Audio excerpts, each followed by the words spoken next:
ফুকন ছাৰৰ এইবোৰ কথা তাৰ গাত লাগিব বুলি ভাবিছে নেকি? একো ডাল নালাগে। আজি ছাৰ যাব, কাইলৈ আকৌ বেলেগ এজন আহিব। তই কথাবোৰ এনেকৈ ভাবিলে নহ'ব নহয়। মই কাকো সোধাই নেৰো।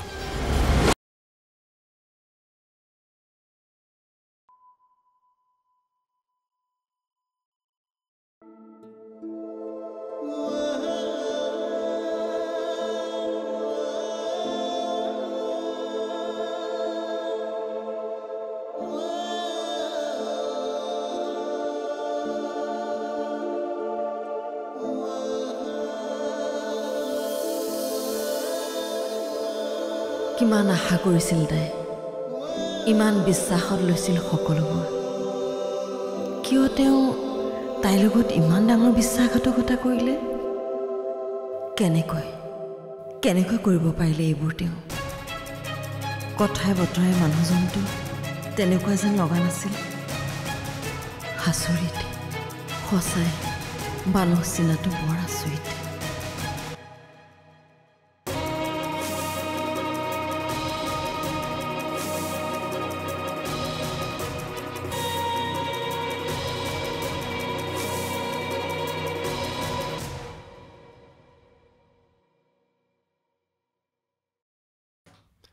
হেল্ল' ছাৰ, আপুনি আহিলে নেকি বাৰু? ছাৰ, আপোনাক যে কৈছিলোঁ কেছটোৰ কথাটো, কাইলৈ এবাৰ আপোনাক লগ কৰিব পাৰিম নেকি বাৰু? ঠিক আছে বাৰু ছাৰ, হ'ব দিয়ক।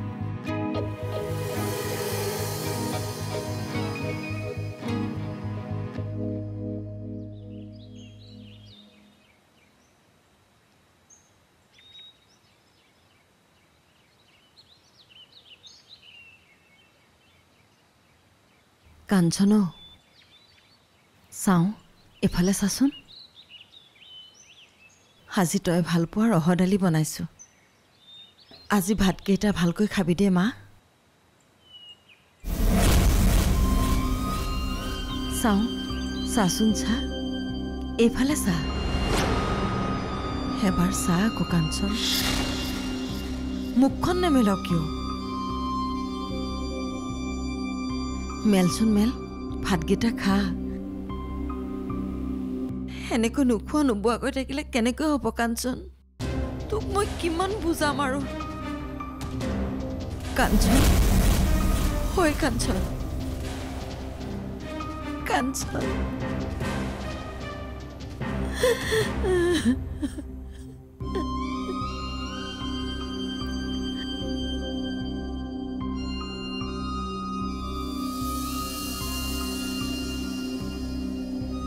অঁ, বদৰ দেখোন। আপুনি ঘৰতে আছে? এই এফালে যাবলৈ ওলাইছিলোঁ। বাইদেউ এতিয়া কেনে আছে? আছে আৰু তেনেকৈ। বৰ চিন্তা হৈছে বদৰ। তাই একো এটা নাখায়, না আমাৰ লগত ভালকৈ কথা পাতিছে। বাইদেউ ৰুমতে আছেনে? অঁ, তাই ৰুমতে আছে। তুমি যোৱাচোন তাইৰ ওচৰলৈ এপাক। বৌতীয়ে তাইক খাবলৈ জোৰ কৰি থকা শুনিছোঁ। তোমাক দেখিলে চাগে তাইৰ অকণ মনটো পাতলেই কৰে। ঠিক আছে, ৰ'বচোন, ব'লক। আহা, ভিতৰলৈ আহা।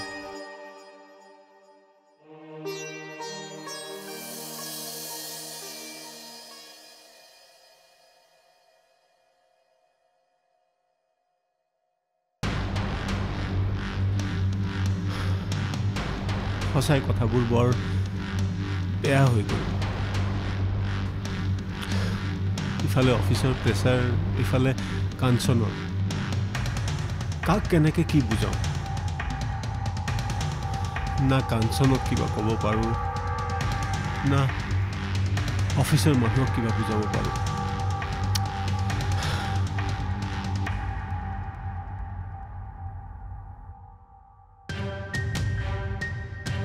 অফিচৰ মানুহখিনিক যদি কওঁ, তেওঁলোকে বুজি পাব জানো? নাই, এটা কাম কৰোঁ, কাঞ্চনক মই সকলো কথাখিনি কওঁ, বুজাই কওঁ।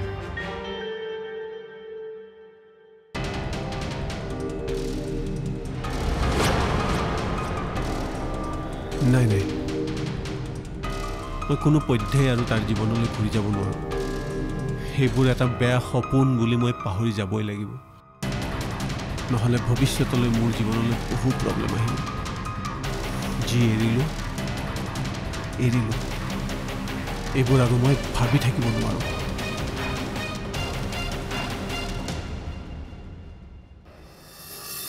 মই এনেকৈ চাই থাকিব নোৱাৰোঁ বদৰ।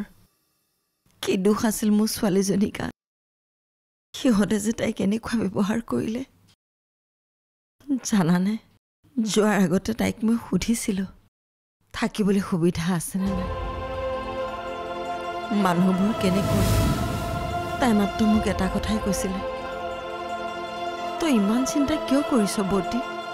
ফুকন ছাৰ আছে নহয়, তেওঁ থাকিলে মই একোৱেই চিন্তা কৰিব নালাগে। এতিয়া চোৱাচোন, সেই ফুকন ছাৰে এতিয়ালৈকে খবৰ এটাও ল'বলৈ অহা নাই। এজনী ছোৱালীৰ লগত এনেকুৱা এটা ঘটনা কৰি যোৱাৰ পাছত তেওঁ কেনেকৈ আঁতৰি থাকিব পাৰিছে? এবাৰো তাইৰ ওচৰলৈ আহিবলৈ মন যোৱা নাইনে? আপুনি ভবাৰ দৰে মানুহৰ মনবোৰ ইমান মৰমীয়াল হ'লে কথাই নাছিল। আচলতে কি জানে, এইবোৰ মানুহ এনেকুৱাই, বাহিৰে দেখুৱাই এটা, কিন্তু ভিতৰি একোটা মহিষাসুৰ। তোমালোকৰ অফিচৰ মানুহে বাৰু কি বুলি কয়? কিনো ক'ব আৰু। তোমালোকে বাৰু লাগি ভাগি দোষীক শাস্তি দিব নোৱাৰানে? পাৰে, কিন্তু আপুনি কি ভাবে এই ডাঙৰ ডাঙৰ মানুহৰ ওপৰত মাত মতাৰ সাহস জানো তেওঁলোকৰ আছে? তাৰমানে যি কৰিব লাগিব আমি অকলেই কৰিব লাগিব। এতিয়া আৰু কাকো বিশ্বাস কৰাৰ সময় নহয়। ইমান বিশ্বাসক লৈও কাঞ্চন বাইদেউ কেনেকৈ বিশ্বাসঘাতকতাত ভুগিবলগীয়া হৈছে আপুনি দেখিছে। মই নাভাবোঁ যে আকৌ কাৰোবাক বিশ্বাসত লৈ তেওঁলোকৰ ওপৰত গোটেই কথাবোৰ এৰি দিয়াটো ভাল হ'ব বুলি।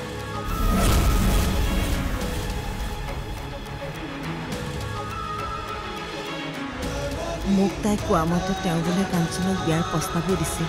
কথাটো হয়নে বদৰ?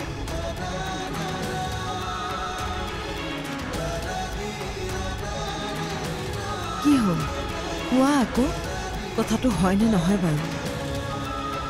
মইনো এই বিষয়ে আপোনাক কি ক'ম খুৰীদেউ? কাঞ্চন বাইদেৱে এই বিষয়ত কথাটো মোকো নোকোৱাকৈ থকা নাছিল। কিন্তু খুৰীদেউ আপুনি ভাবকচোন, যিজন মানুহে বিয়াৰ প্ৰস্তাৱ দিছিল সেইজন মানুহে এতিয়ালৈকে খবৰ এটাও লোৱা নাই। তেনেহ'লে কথাবোৰ কি মিছা আছিল? হয়তো মিছাকৈ কৈছিল, আৰু কাঞ্চন বাইদেৱে সঁচা বুলি ভাবি লৈছিল। আপুনিতো জানেই কোৰ্ট কাছাৰীলৈ গ'লে কিমান টকাৰ খেল হয়। কিন্তু সেইবোৰ কৰি জানো লাভ হ'ব? বঢ়িয়া বঢ়িয়া বঢ়িয়া বঢ়িয়া।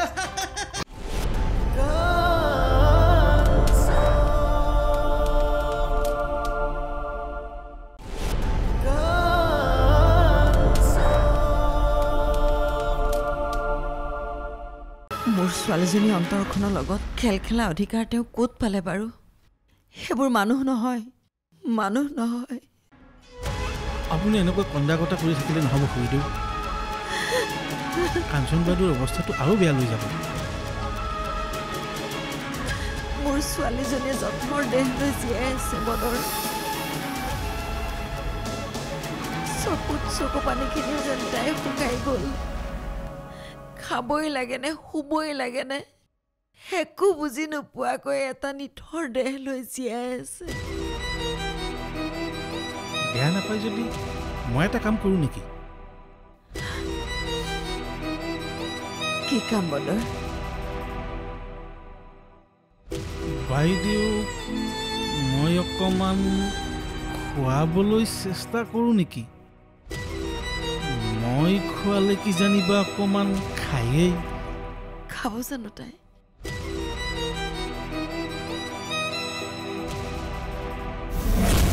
থানেশ্বৰ ভালে আছা? আছোঁ আৰু দিয়ক। অৱশ্যে আপোনাক মই লগ পালোঁ ভালেই হ'ল। মই তোমালোকৰ খবৰটো পাইছোঁ। বাইদেউৰ খবৰ কেনেকুৱা? বাইদেউ আছে আৰু দিয়ক তেনেকৈ। তাকে হেৰি, আপোনাৰ লগত অকণমান কথাও আছিলে মোৰ। বাৰু কোৱাচোন। এইবাৰ টিউশ্যনৰ দুটামান টকা এডভান্স দিব পাৰিব নেকি? মানে বাইদেউৰ চিকিৎসাত বহুতখিনি টকা গুচি গ'ল। তাৰ উপৰিও মই উকিল এজন ধৰাৰ কথাহে ভাবিছোঁ। আপুনিতো জানেই কোৰ্ট কাছাৰীলৈ গ'লে কিমান টকাৰ খেল হয়। কিন্তু সেইবোৰ কৰি জানো লাভ হ'ব? লাভ হ'বনে নহ'ব সেইটো মই নাজানো মোৰ বাইৰ ওপৰত এনেকৈ অত্যাচাৰ কৰা মানুহক মই এনেকৈ হাৰি যাবলৈ দিব নোৱাৰোঁ চাওঁ বাইদেউ চাওঁ মুখখন মেলি দিয়ক মুখখন মেলি দিয়ক এয়া মই জানো মই খালে বাইদেউ খাব এয়াহে আমাৰ ভাল বাইদেউ এয়া বগা ভাত খাম বগা এয়া প্লেন আহি আছে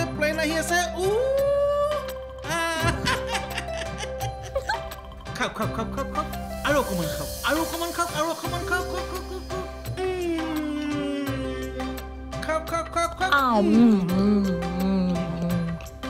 বঢ়িয়া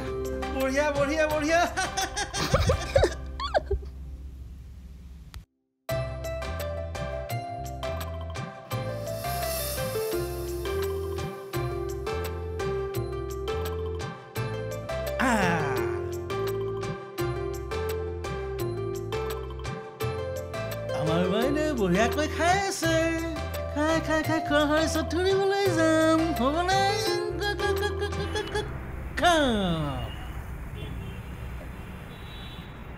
তেনেকৈ গোটেই কথাখিনি আৰম্ভ হ'ল বুজিছোঁ তুমি যিটো কথা কৈছা সেইটো মই ভালদৰে বুজি পাইছোঁ কিন্তু তাতো কিছুমান কথা আছে কথা মানে ছাৰ প্ৰথম কথা হ'ল মই কেছটো ল'বলৈ হ'লে তুমি প্ৰথমতে কেছটো থানাত দিব লাগিব আৰু থানাত দিবলৈ হ'লে তেওঁলোকে প্ৰথম আই উইটনেছ বিচাৰিব ঘটনাটোৰ সত্যতা প্ৰমাণ কৰিবলৈ কিন্তু তোমাৰ হাতত আই উইটনেছ ক'ত কিন্তু ঘটনাটো সঁচা বুলি ময়ো জানো কিন্তু আজিৰ ডেটত এই ঘটনাটো মিছা বুলি প্ৰমাণ কৰিবলৈ বেছি সময় নালাগে বুজি পাইছানে মই কি কৈছোঁ হয় চোৱা থানেশ্বৰ মই এজন লয়াৰ মানুহ টকা পইচা খাই কেছ জিকাবলৈ মই উকিল হোৱা নাই লোকৰ মানুহক ন্যায় দিবলৈকেহে গতিকে তোমাৰ বাইদেউৰ মুখৰ পৰা যিখিনি কথা শুনিছোঁ কিন্তু উচিত তদন্ত আৰু দোষীক শাস্তি দিবৰ বাবে তুমি কেছটো প্ৰথমে থানাত দিব লাগিব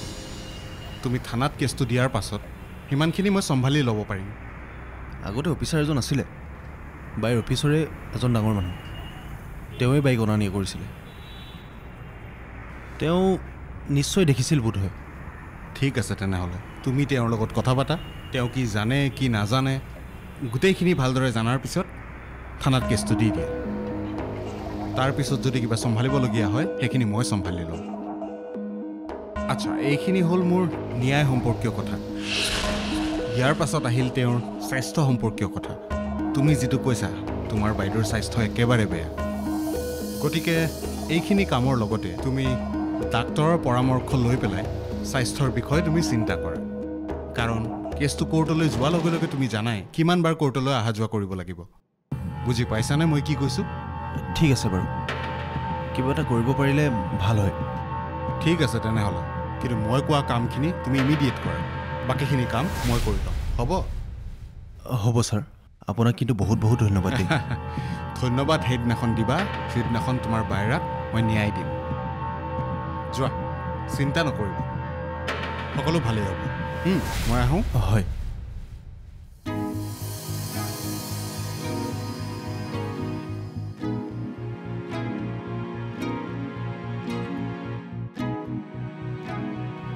ডাক্তৰে যিখিনি চিকিৎসা কৰিব লগা আছে কৰিলে সকলোখিনি কৰিলে কিন্তু কাঞ্চন বাইদেউ আৰু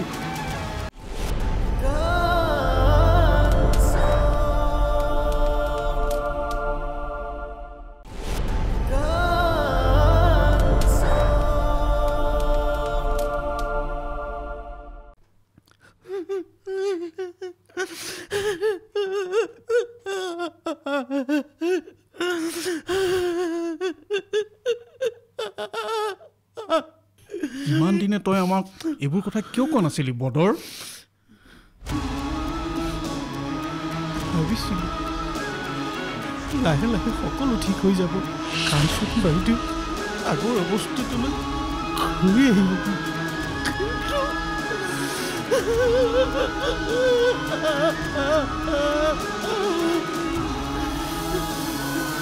ৰচোন কন্দা কটাখন নকৰিবি তাই এতিয়া ক'ত আছে হাস্পাতালত নাই কাঞ্চন বাইদেউক ঘৰলৈ লৈ আহিলে। কি ঘৰলৈ কিয় আনিলে? হাস্পাতালতে ৰাখি ট্ৰিটমেণ্ট নকৰিলে যে? ডাক্তৰে যিখিনি চিকিৎসা কৰিব লগা আছে কৰিলে, সকলোখিনি কৰিলে, কিন্তু কাঞ্চন বাইদেউ আৰু আগৰ অৱস্থালৈ ঘূৰি নাই। বহুত ভাবি চিন্তি তেখেতক ঘৰলৈ লৈ অনা হৈছে। জানোচা, ঘৰৰ পৰিৱেশটো পালে কিবা এটা। ঐ বতৰ, তাই খোৱা বোৱা কৰি আছেনে নাই? নাই। এইবোৰ হ'বলৈ পালে কেনেকৈ? এইবোৰ কেনেকৈ হ'ল, কি কথা, এইবোৰ তাই কৈছেনে? ক'ব পৰা অৱস্থাত থাকিলে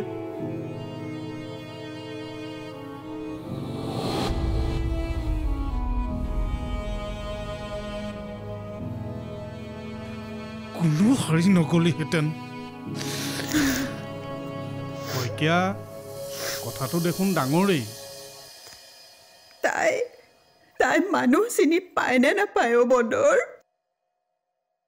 সিমানবোৰ প্ৰশ্ন উত্তৰ মোক সোধাতকৈ নিজে এবাৰকৈ চাই নাই কিয়? মৰি মৰি জীয়াই থকা এটা নিথৰ দেহ কেনেকৈ জীয়াই আছে চাওক এবাৰ। তেতিয়া অন্তত তেখেতৰ প্ৰতি থকা আপোনালোকৰ ভ্ৰান্ত ধাৰণাবোৰ ভুল হ'ব।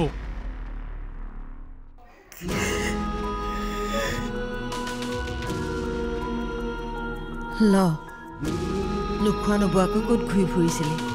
মুখখন একেবাৰে শুকাই গৈছে। মই এনেই ঘূৰি ফুৰা নাই নহয়, কামতহে ঘূৰি ফুৰিছোঁ। ক'ত গৈছিলিনো? এই উকিলজনক লগ কৰি আহিলোঁ। কি ক'লে তেওঁ?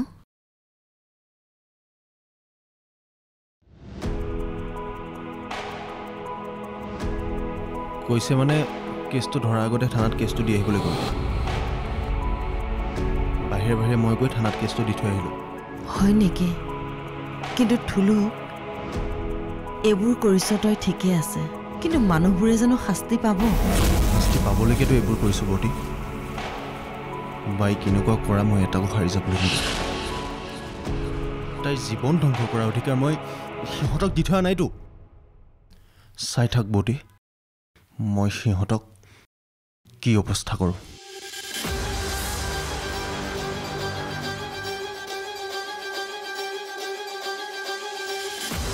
তই তাইৰ কথা ইমানকৈ চিন্তা কৰ বুলি মই ভবাই নাছিলোঁ থুলু। মিছাতে তোক মই কমখন গালি পাৰিছিলোঁ নে? মই তাইৰ কথা এতিয়া যেনেকৈ চিন্তা কৰিছোঁ, আগতেও কৰিছিলোঁ কাৰণেই সদায় তাইক গালি পাৰিছিলোঁ। তাইক মই সদায় সঠিক পথলৈ আনিবলৈ চেষ্টা কৰিছিলোঁ। যিমানেই যি নহওক বৰ্তি, তাইয়েতো মোৰ বাই ন। তাই ভুল কৰা দেখিলে সঠিক পথলৈ উভতাই অনাটো মোৰ দায়িত্ব হয়নে নহয় ক? কিয় নহয় আকৌ? হয়তো। সেইকাৰণেই মই তাইক বকিছিলোঁ বৰ্তি, লগতে তোকো বকিছিলোঁ। তেজমঙহৰ সম্পৰ্ক থকা মানুহ এজনীৰ বিষয়ে যেতিয়া মানুহে বেয়াকৈ আলোচনা কৰে, তেতিয়া কোন ভায়েকে সহ্য কৰিব তই কচোন? মই তাইক বেয়া নাপাওঁ বৰ্তি, তাইৰ কামবোৰকহে মই বেয়া পাইছিলোঁ। আৰু সেই আজি বেয়া পোৱা কামবোৰৰ ৰিজাল্ট আজি কি হ'ল তইতো এতিয়া নিজেই দেখিলি। এনেকুৱা দিন এটা দেখিবলৈ নহওক বুলিয়েই কথাটো কৈ আছিলোঁ। তাইৰ এই ৰূপটো চাই থাকিবলৈ মোৰ কিমান কষ্ট হৈছে একমাত্ৰ মই বুজি পাইছোঁ বৰ্তি। নিজকে সজাই পৰাই ধুনীয়া কৰি ৰখা ছোৱালীজনী তই আজি ৰূপটো দেখিছনে? সেইবোৰ কেনেকৈ চাই থাকিম বৰ্তি? নাকান্দিবি থুলু, তই কান্দিলে মই আৰু ভাঙি পৰিম। এতিয়া তই তাই সাহসত থিয় দিব লাগিব। কান্দি কাটি নিজক দুৰ্বল নকৰিবি। দুৰ্বল নহবি থুলু।